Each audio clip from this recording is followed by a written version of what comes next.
школах введено свободное посещение при условии наличия заявления от родителей.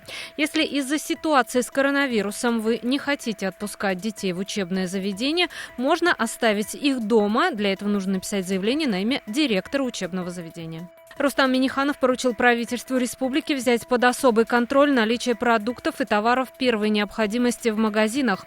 Будет создан специальный штаб по ежедневному мониторингу ситуации. В республике работает горячая линия по профилактике коронавируса. Специалисты Роспотребнадзора круглосуточно отвечают по телефону. Если вы приехали из мест, где зарегистрированы случаи коронавируса, необходимо сообщить о месте и датах пребывания.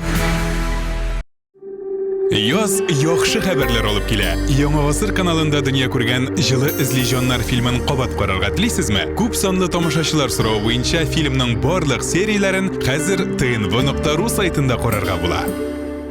Все новости дня, выпуски программы «Новости Татарстана», программы и фильмы на сайте tnv.ru и на YouTube-канале ТНВ. Подписывайтесь.